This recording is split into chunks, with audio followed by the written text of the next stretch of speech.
କଳହା ଆଜି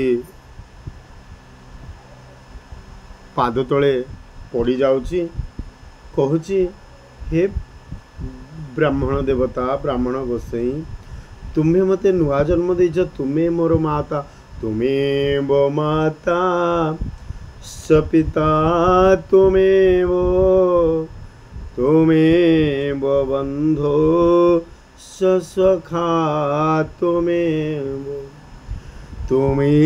ମୋ ବିଦ୍ୟା द्रविणं तुमेव सर्वं मम देव देव। कलहा धर्मदत्त को कहूँ मु एबे कुआड़े जीवी कौन करी, मोर तो कहीं ना, मु पिशाची रूप से जंगल में बुलूली बा वन में बुलूली, मोर अहोभाग्य आपण तुलसी मंजरी जल पाई मु मुख्य हो जाइछि, मोर शरीर तनु बा शरीर नुआ रूप धारण करिछि।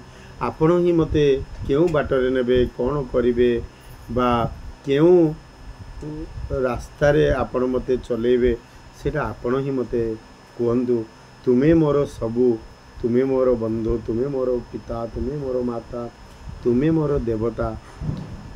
कर जोड़ी विप्रचरण तले पड़ी नारद कहउछंती पृथ्वीराजंगु, हेमंत कलहा वचने विप्र विचारू अच्छी मने, अरे मु कौन करी, मु मो कर्तव्य करी, मु कौन जानी तोर एत सुंदर शरीर हम, तू कौटी जीवु, मु कौन जानी, मु भयर तो ऊपर सिंचन करी पलऊ बोली, मो बाटरू उहुड़ी जाऊ बा ओहरी जाऊ बोली मु मोर करी मो कर्तव्य, तोर एत दिव्य शरीर हम बोली मु कौन करी, टिके चिंता पड़गले। ए जे युवती अरक्षित आंभर खंडिला दूरित, एबे कहीं जीव यही बंधु सोदर के नाई, आमे नदेले पुण्य गति निरक्ष हईब युवती, उत्तम जने छंती कही दया उपरे धर्म नाही, सत्य शांति जे दया क्षमा, ए चारि प्रभुंकम हेमा। प्रभुंकर चारिटा गुण, सत्य शांति दया क्षमा। सत्य जो लोक सत्य कहे शांति रे रुहे, अल्प पाऊ एते पाऊ, जेतिक रे पखाल भात खाऊ, विभिन्न प्रकार 56 भोग खाऊ, सी जदि शांति रे न रहिला ताहले कौन आउ हम। तेणु भगवान भी सैया, आमे केबे भगवान को कदली दे दौचे, केबे मासे लगातार कदली दे दौचे, केबे उखुड़ा दौचे, केबे डालिंब दौचे, केबे सेव दौचे, केबे कमला दौचे। भगवान शांति रे रहउछन्ते ना, केबे पाटी खोलिकी कहलेनी जे ना तू मते एई जिनसडा दे, मो एई जिनसडा भलो लागुचे, मते भलो लागुचे।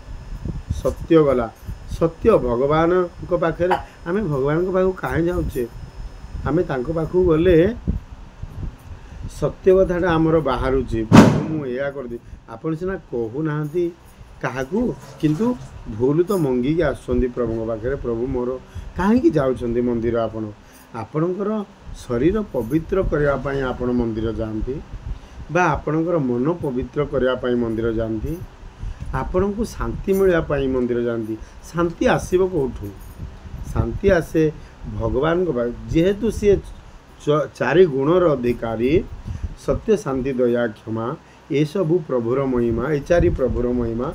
तेणुक आम मंदिर जाऊे, मंदिर जीवार मुख्य कारण होची सत्य। आपण सत्य देखिए, भगवान को विग्रह देखिले सत्य आपण देहरे प्रकाश हम। आपण जदि सद्भावना व्यक्ति थे, निश्चित आपणकर हृदय परिवर्तन हम, भाव स्वभाव आचरण गति विधि चाली चलन एगुड़ा सबू परिमार्जित हो, निराट सतकथा। सत्य रे जीवे आपण, सत्य पथे धर्म पथे घेनी जाओ मोते, भसाओ ପରାଣ ମୋର ତବ ପ୍ରେମ ହିତେ ହେ ପ୍ରଭୁ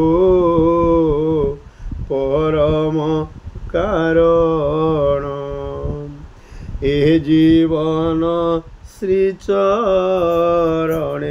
ଏ ଜୀବନକୁ ଶ୍ରୀଚରଣରେ ଆପଣଙ୍କ ଚରଣରେ କଲି ସମର୍ପଣ ହେ ପ୍ରଭୁ କଲି ସମର୍ପଣ। ଭକ୍ତ ନେହୁରା ହେଉଛି ମନ୍ଦିରକୁ ଗଲେ, ଠାକୁରଙ୍କ ପାଖରେ ଠିଆ ହେଲେ, ଜଗନ୍ନାଥଙ୍କ ପାଖରେ ଠିଆ ହେଲେ, ଶିବଙ୍କ ପାଖରେ ଠିଆ ହେଲେ, ପ୍ରଭୁ ସତ୍ୟ ପଥେ ଧର୍ମ ପଥେ ଘେନି ଯାଅ ମତେ ଭସାଓ ପରାଣ ମୋର ତବ ପ୍ରେମ ହିତେ। ଏଇଟା ଭଗବାନଙ୍କ ପାଖରେ ହିଁ ଅଛି। ତେଣୁକରି ଆମେ ଭଗବାନଙ୍କ ପାଖରେ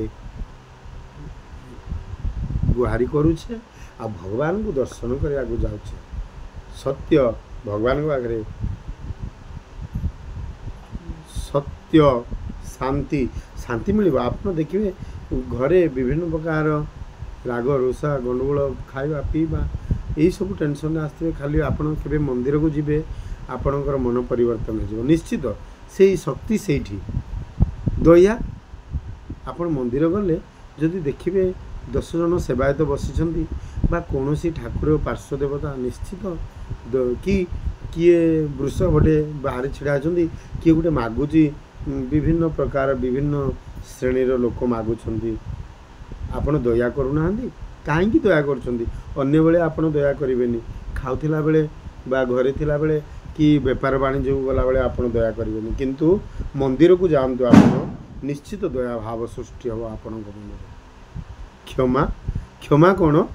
ଆପଣଙ୍କୁ ଯଦି ମନ୍ଦିରରେ ବି କିଏ ଗାଳି ଗୋଲଜ କି କିଏ ଟିକେ କହିଦେଲା, ଆପଣ ସେଇଠି ବି ନିଶ୍ଚିତ ଆରେ ମନ୍ଦିରକୁ ଆସି କ'ଣ ମୁଁ ଏଠି ଝଗଡ଼ା କରିବି, ଗଣ୍ଡଗୋଳ ହେବି, ଆପଣଙ୍କ ମନରେ ନିଶ୍ଚିତ ଆସିବ। ଆଉ ସେଇ ଗୁଣଟା ଯଦି ଆପଣଙ୍କ ପାଖରେ ସେଇଠୁ ଉତ୍ପନ୍ନ ହେଲା, ତେବେ ଘରେ ବି ସେମିତି କ୍ଷମା। ଭଗବାନଙ୍କର ଆମେ ସେଇଥିପାଇଁ ଭଗବାନଙ୍କ ପାଖରେ ଶରଣାଗତ ହେବା ଦରକାର, ଶରଣାପନ୍ନ ହେବା ଦରକାର। ଭଗବାନଙ୍କର କଥୋପକଥନ ବା ବାକ୍ୟକୁ ଅନୁସରଣ କଲେ ଆମ ଜୀବନ ସୁଖମୟ ହେବ। ନିହାତି ସତ କଥା, ଏଇଟା ନିଶ୍ଚିତ।